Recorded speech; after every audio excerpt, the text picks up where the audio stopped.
mapeamento das redes EC1850.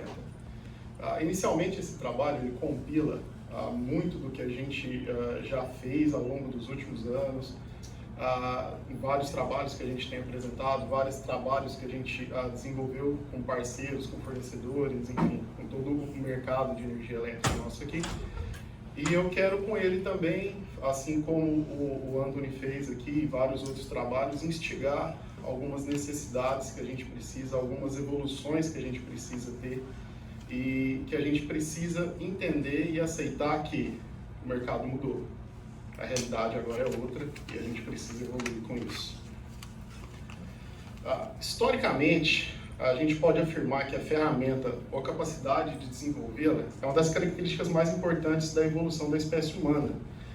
A nossa história ela é muito parecida, ela está muito entremeada com a história do desenvolvimento das ferramentas no mundo.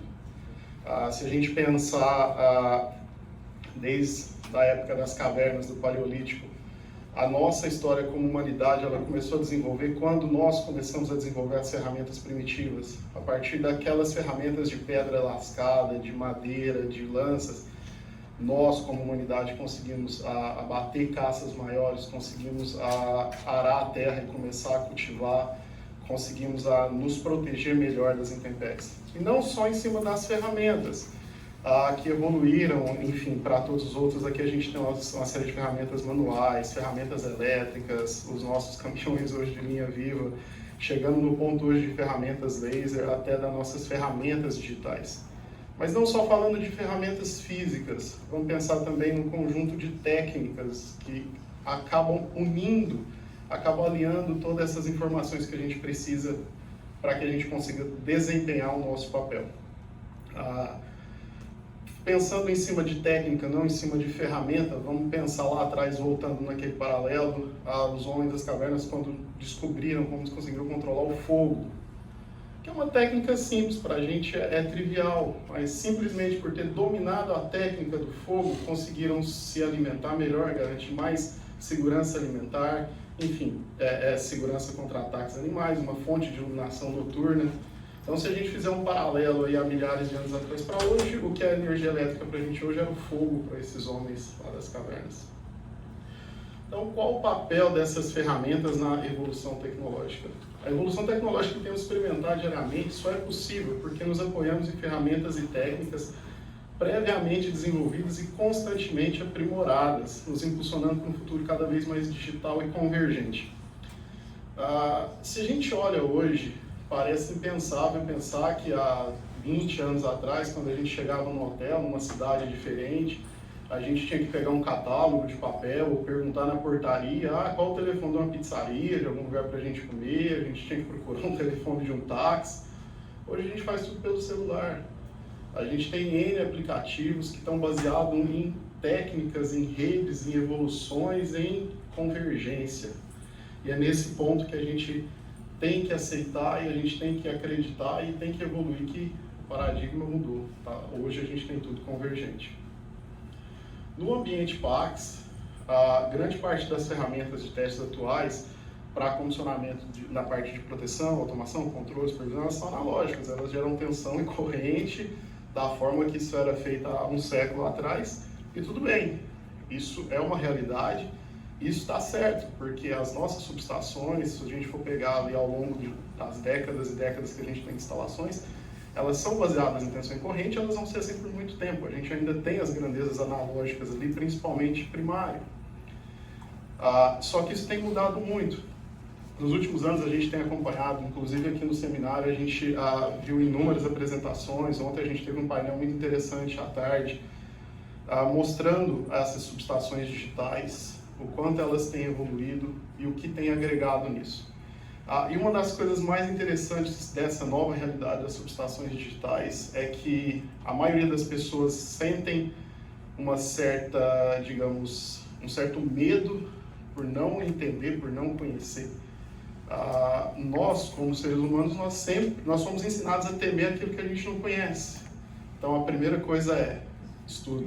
A gente precisa estudar, a gente precisa se preparar, a gente precisa treinar, a gente precisa aprender e evoluir nessas técnicas. O Oswaldo falou um negócio da Siemens ontem que é bem interessante. A gente aprendeu a calcular curto-circuito na faculdade, pensando no sistema com máquinas girantes, toda a inércia do sistema, toda a constante de tempo do sistema. E isso tem mudado muito. O Antônio mostrou agora a quantidade de renováveis entrando baseado em inversores. Então, até a nossa dinâmica de cálculo, como é que a gente baseia as nossas técnicas, a nossa fundamentação, ela tem que evoluir. Nisso impacta, pensando na Comprove como indústria de equipamentos de teste, fornecedora de treinamento, no desafio para o comissionamento dessas subestações digitais. Esses novos dispositivos que estão entrando estão repletos de novidades. É tanta coisa nova que é uma sopa de letrinhas que, às vezes, se você não está realmente antenado com aquele tema, você se perde.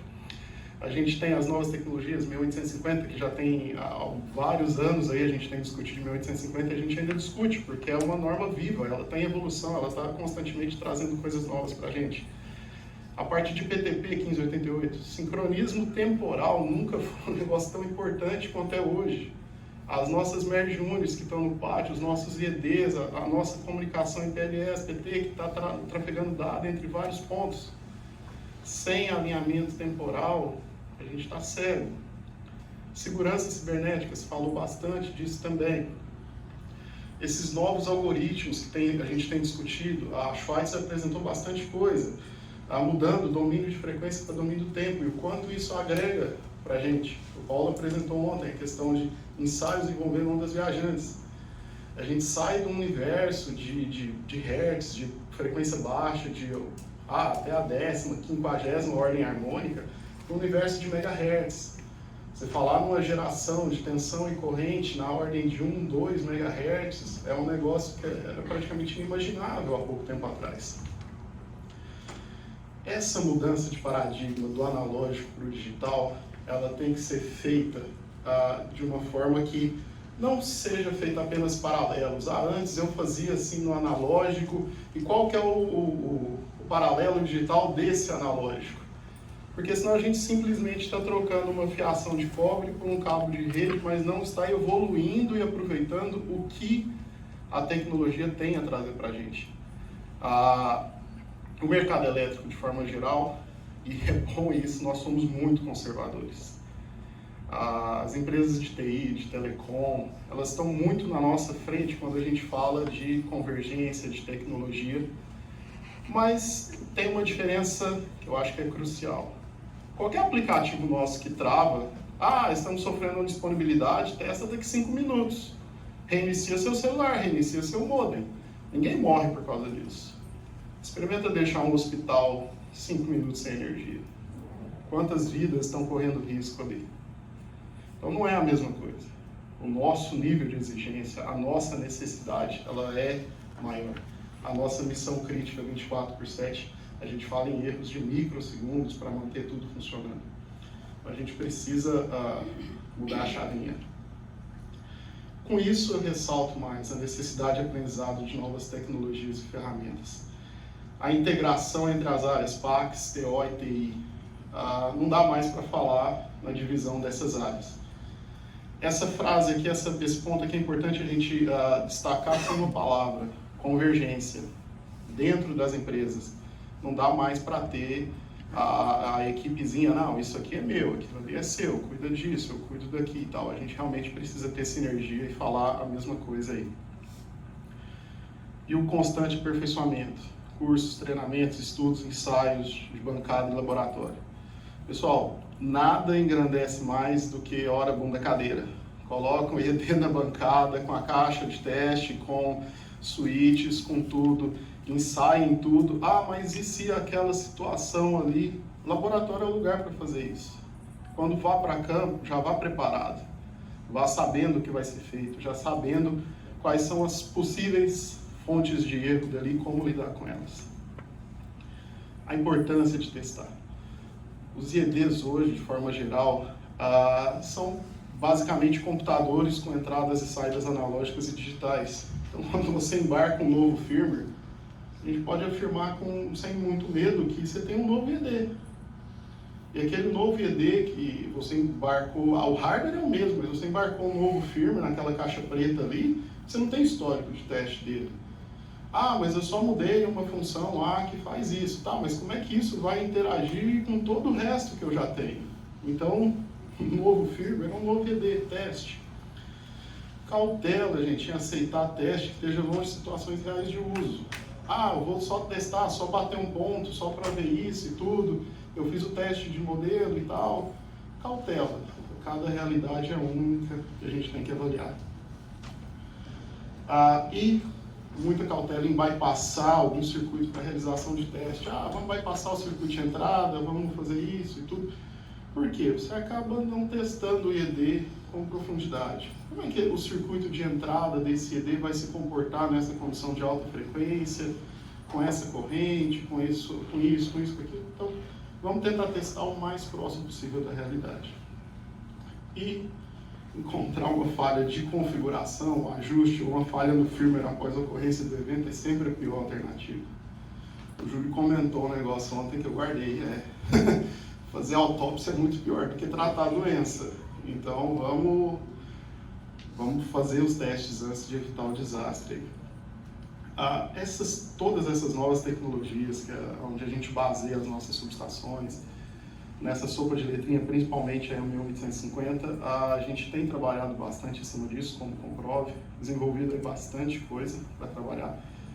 Várias dessas ferramentas elas já estão disponíveis aí há alguns anos, mas que ainda não estão sendo aproveitadas, até porque não havia necessidade, não havia o conhecimento prévio do que enxergar, o que testar, como testar.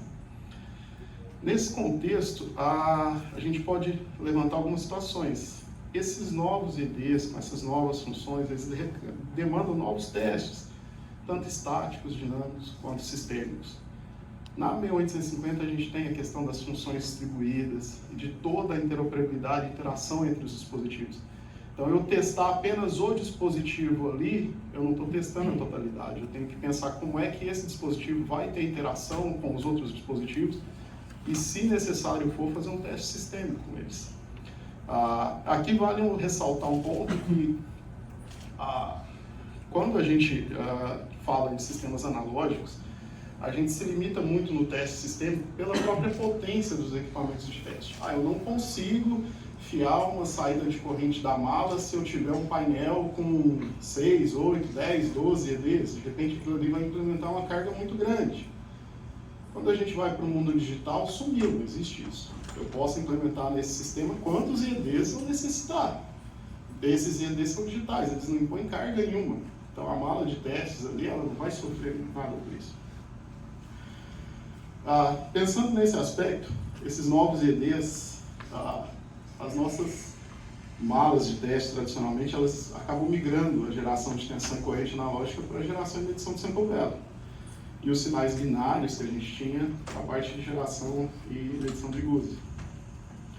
Os transformadores de instrumentos não convencionais, MCITs, LPITs, e as Standalone Merging Units, nesse caso os testadores voltam à geração analógica, injetando tensão e corrente nesses instrumentos como fonte de entrada e começa a medir o sample value.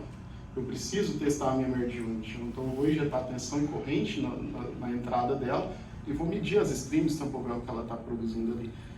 E um detalhe importante disso, a sincronização temporal. Não testa nada se não tiver sincronizado.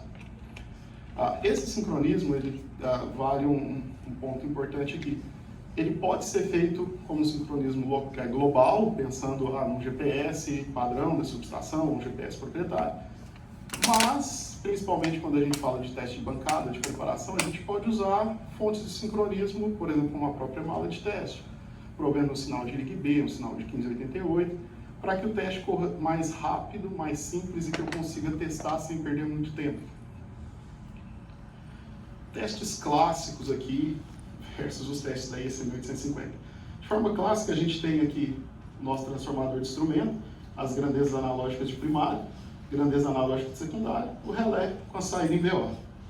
Se a gente pensa em D850, principalmente na parte de digitalização, a gente muda. A gente tem a grandeza primária com o TP e TC, lá no pátio da subestação a gente tem aqui a merging unit, que vai estar publicando para a gente aqui sample value na 9-2 aqui, ou ECM869, que chega no IED, o IED publica GUSE para a gente.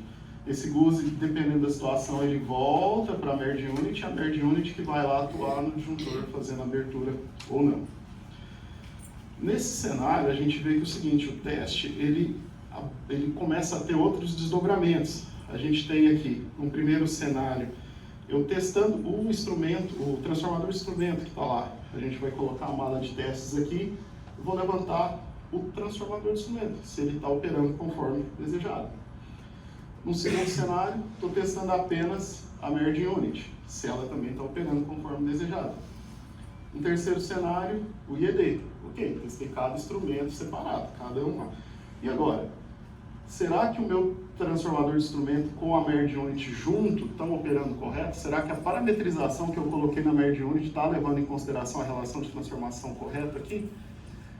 A gente precisa testar isso.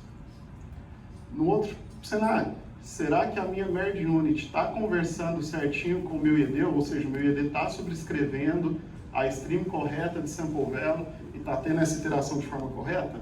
A gente precisa testar. E um teste aqui já englobando tudo, injetando as tensões e correntes primárias, e vou enxergar o GUSE lá atrás para testar se tudo isso aqui está operando de acordo. Nesses vários cenários de teste que a gente levantou, a gente cria a seguinte demanda, a seguinte necessidade. Olha, então a estrutura básica de uma máquina de teste, de uma caixa de teste, pensando em 850, ela vai ter que ter entrada binária, entrada GUSE, saída GUSE, entrada analógica, saída analógica, entrada de sample value, saída de sample value, entrada de sincronização temporal e fonte de sincronização temporal, se estiver na bancada. Ufa, é muita coisa que as máquinas de teste tiveram que agregar ao longo dos anos aí para fazer um bom trabalho na 1850. Não é mais só sinais analógicos, amplificador e binário que a gente tinha antes. Nisso, eu trouxe aqui algumas fotos das ferramentas Comprove. Em campo, pessoal usando, clientes, parceiros nossos ali, que são situações bem interessantes aqui. Uma 6710 aqui no pátio, pela fiação que está aqui fazendo teste de chave, de juntores. Aqui, teste de sobrecorrente, bem tranquilo. Aqui uma mala fazendo teste também no campo aqui de transformadores. Testes aqui, outra sobrecorrente. Aqui na picape aqui, fazendo testes aqui de injeção de TPs aqui, outra situação. E essa foto aqui, eu tenho um carinho especial por ela. Para quem teve a oportunidade de participar do workshop em 2019 no Segre, essa foto aqui foi um dos trabalhos que a gente realizou lá.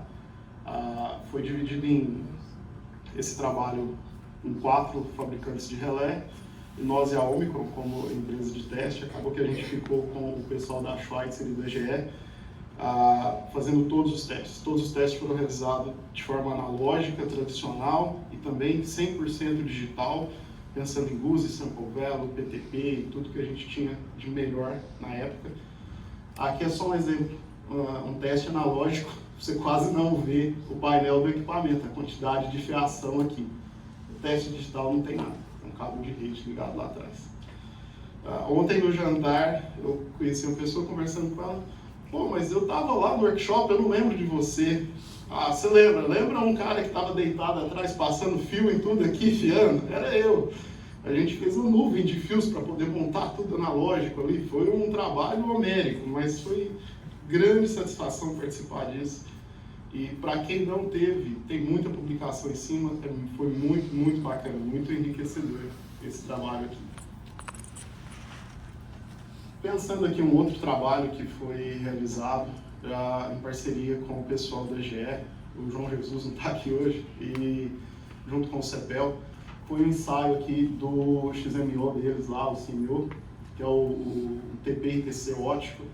Então a gente foi convidado a fazer esses testes junto com o CEPEL, levantando várias características. Aqui a gente usou uma mala série 7012, o CTC controlando e o Mutin Sample Value aqui. Lembrando que lá no CEPEL, no laboratório, a gente estava num laboratório onde era bem ruim conseguir sinal de GPS, então a gente usou a mala aqui como sendo fonte de PTP, a gente criou uma rede local de PTP aqui. Com isso a gente fez o quê? Todos os testes, tanto do TC ótico quanto das merge units e do conversor deles, tinham aqui embaixo, pensando em perda de sincronismo, perda de mensagem sample value, resposta em frequência, tempo de atraso de digitalização, a precisão desse transformador, conformidade de formatação da informação, teste de integração e interoperabilidade, teste de NCIT da SAMU aqui, testes funcionais. Foi um dia de muito trabalho, mas em um dia a gente conseguiu fazer tudo isso. E teste de comunicação, claro. Links, sobrecargas, enfim, como é que tudo isso aqui ia se comportar no ambiente carregado.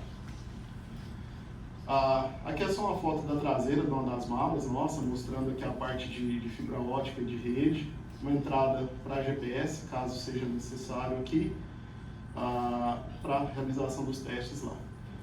Nessas situações é importante, eu quis falar isso no slide anterior, é que o sincronismo de tempo, ou seja, a mesma fonte de sincronismo para a mala de teste, objeto teste, seja por IRIG-B, PTP ou GPS, é de extrema importância. Tá? A capacidade de simulação do equipamento, em fazer as interações em modo de simulation bit, teste bit, colocar o relé em modo de teste, ver como é que isso tudo avalia. Ontem o Oswaldo da Sims também falou disso, é extremamente importante a gente ter as ferramentas que fazem isso e que dão condições para a gente testar. A configuração dos testes via arquivo SCR, então você já puxa o SD da subestação, os arquivos da subestação, e dali você puxa todas as configurações de teste que são necessárias. A injeção de sinais analógicos de primário e secundário, no caso da mala CS7012, que foi a que a gente usou na questão do CPL, no teste transformador, e as malas 6707 e 6710 pensando só em secundário, quando a gente está falando de EDs e merge units. O envio e recebimento de mensagens de sample value, quando a gente precisa testar transformadores e merge units.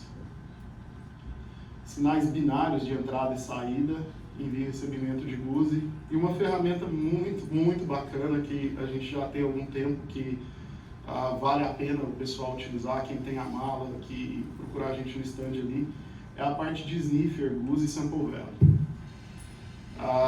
Se a gente pegar, por exemplo, o Wireshark é muito legal, ele te dá muita informação, mas não é uma ferramenta de comissionamento. Se você realmente não tiver domínio, não souber escovar bit, você não vai tirar muita informação de um frame que foi requisitado do Wireshark. Só lembrando do tempo, a gente tem um espaço para pergunta. Tá já. Vou acelerar um pouquinho aqui. Então aqui a gente tem a parte de simulação de erros. Eu quero enviar o pacote, enviar a parte de GUSI simulando perda de pacote, atraso de pacote duplicado, pacote corrompido, perda de mensagem. No caso de envio de sample value, a mesma coisa, perda de pacote duplicado, corrompido, erro de quad, de simulação, enfim. Tudo isso a mala já permite.